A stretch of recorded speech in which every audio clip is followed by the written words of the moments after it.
Go ahead. Anyway, Mhm.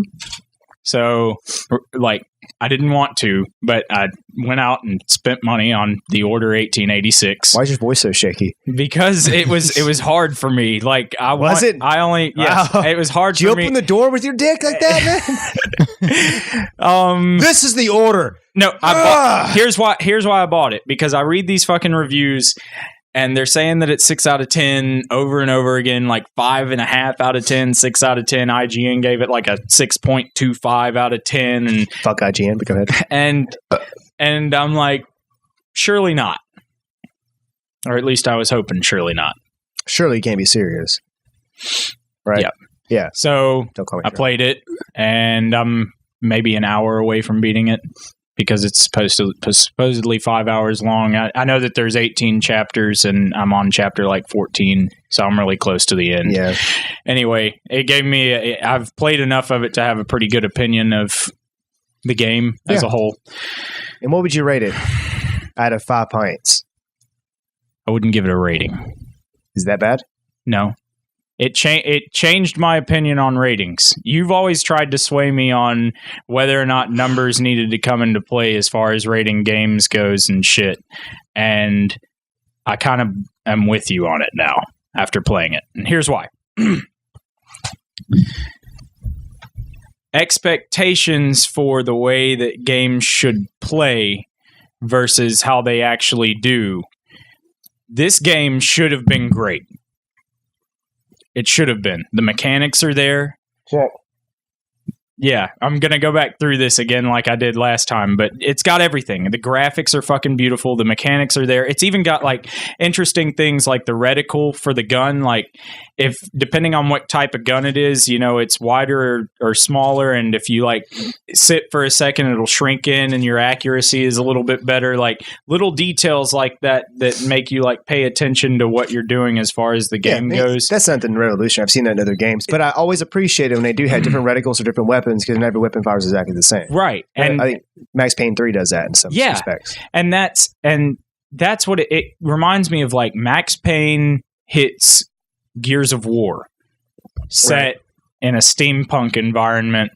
But so they've got all these really interesting guns. You've got like lightning guns and cool rocket launchers, like rocket launcher sticky rocket launchers. Like you fire it and then pull the trigger and then it blows up or whatever.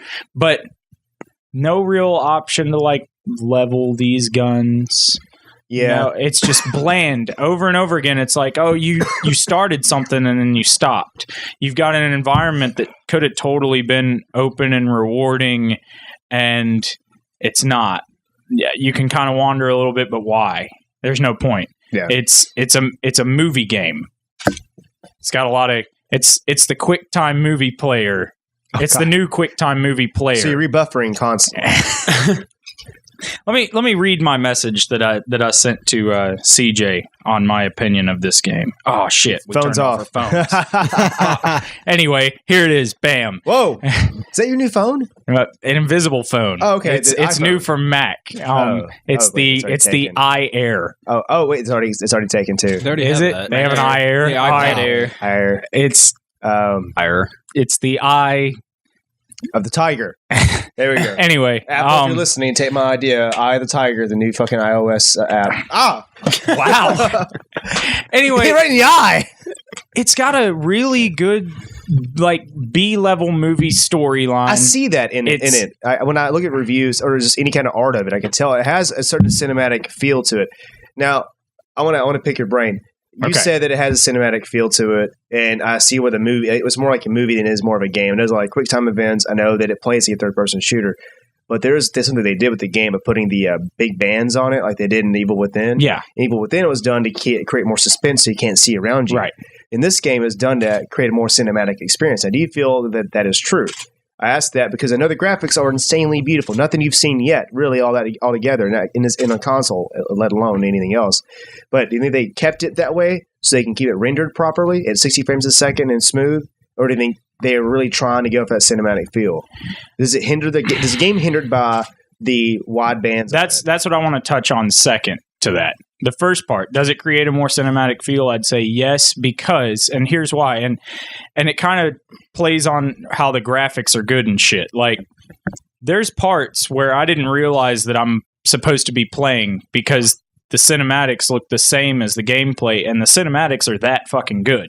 Yeah. And I guess having the bars there the entire time, you're playing 1 second, then they're in a cinematic mode, and then they go back to gameplay. And I was like, "Oh, cool! This looks really good." Not the Halo. And I'm just sitting there staring at Tomb Raider, where you have like you kind of control the cinematics in a way. Yeah, kind of, but you don't. Metal Gear you games, still watch. You can always fuck around during the right? cinematics. Yeah, no, you can't really move your character. Push whenever R2 to zoom in for some fucking reason. Move. Yeah. No, they don't. They don't have that in it, but it just feels like you're in a cinematic at all times. So it feels good. It does feel good. Dun, dun, dun, dun, dun, And dun. on the inhibiting gameplay portion, because I've heard a lot of reviewers hate on that. They said, "Well, I need to be able to shoot up, or I need to be able, it wasn't giving me the view that I need." I haven't been affected by that at all. Maybe they're just looking. I don't even notice. I think that's getting a little bit too nitpicky, honestly. Right. Well, next thing I want to ask, you play the game. Do you feel it is worth picking up for $60? Is it the experience you thought it was going to be? This is it. What'd you expect out of it before the reviews hit? Was it pint size? I expected it. I expected it to be better than what they said that it was, because I thought that I really felt like they hated on it. Right. I went into it looking to find where they hated on it and say, really? And there's pieces of it that, like I said again, where it was like they almost had it. And then it's like, why did you do that? This sounds like Infamous in a way, Second Son. Like how everybody expected it to be this huge fucking ordeal. Yeah, it's just a mediocre game. Well, see, that's the thing. Like you find something in the Order 1886 that a lot of people haven't. You find something you like it, don't you? You like it. I've enjoyed it enough to keep playing it. It's not. It was not a 6 out of 10. A 6 out of 10 says it's garbage to the point where. Well, actually, no. 6 out of 10 is better than. It's not failing. It passes. It's a pass. It says it's a game. Yeah, it doesn't say that you. A 1 technically should say it's a game. So that's why I hate numbers and reviews, because you look at it like that. Right. I perceive numbers in a different fashion than you do, much as anyone else would. Like me saying fuck doesn't bother me, but me saying fuck next to somebody who's holding the Holy Bible in their hands probably won't like the fact that I just said fuck out loud, and the fact that I just took their cross off their chest and put it upside down and started dancing in a circle. That bothers them. But what the fuck? Wow. But that's why I think if you're gonna go for rating things, you go for 1 to 5. Something really fucking hardcore. Right? When you spread it out, it's too much middle ground. There's ambiguity. Yeah, so you go from 1 to 5 or 0 definitely, because they didn't fucking try. I think maybe it should be more qualitative instead of quantitative, because when you do it that way, because you're just like, hey, I'm putting a number on my expectations of it. Well, as a reviewer, you're supposed to pull yourself out of the review and review it as a purchasable product for somebody else. You're trying to guide consumers into a purchase that they can, for themselves, make a sound decision on. And for the casual gamer, this could be a really, really good game. Really? For the casual gamer. Now, the casual gamers don't have as high expectations. So. Right. If they're looking to enjoy a story and get to hold the fucking controller the whole time. That's not a game like that's aimed more for a hardcore audience. Like the tone, the setting, everything about it doesn't speak to a broad audience. That's not a very casual game. It's not hard. I die, but it's not hard. It's not badass. There's no Mountain Dew flowing through the veins of this game. It's not like no kids are going to want to go play Order 1886. It's more aimed toward us, and they kind of failed at aiming toward us. And that, I guess that's what happened. But if I was to recommend it to somebody, I'd recommend it to your casual gamer. Hardcore gamers like me and you are going to be bummed out by little things, like the lack of depth, probably. Right. So they start in on an idea like they might they try and do puzzles, but not really. Just today, for example, I was playing it, and there was this puzzle that was so easy that you could see it without really even having to think about it, and just navigate around this room to get to a door or whatever and unlock it from the other side.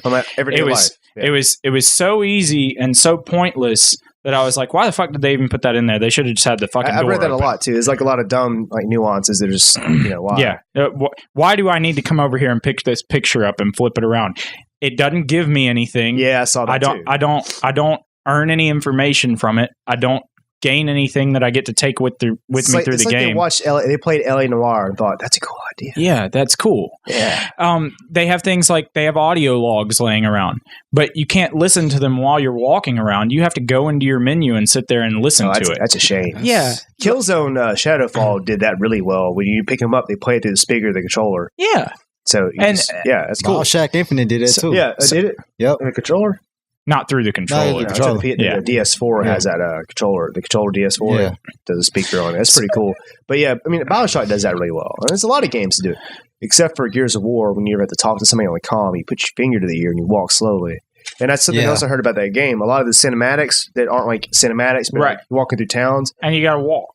Slow. Like your speed is controlled. Yep. Because they want you to like enjoy the environment you're in or something. I don't know. Make it interesting. It's not fleshed out. It feels like they got all this stuff in it and they were like, oh, they could have expanded on and expanded on here and expanded on here. And then they just said, all right, now, we reached the end of the story. Go on and release it. Like, that's how it feels. You feel like the game's rushed? Right, yeah. It feels rushed, but not. Like, they could have crammed the details in at the beginning. Yeah. It could have been a Dead Space. It could have been a fucking Gears of War. It could have been in one of those great categories, but it's not. Yeah, it's because potential. It just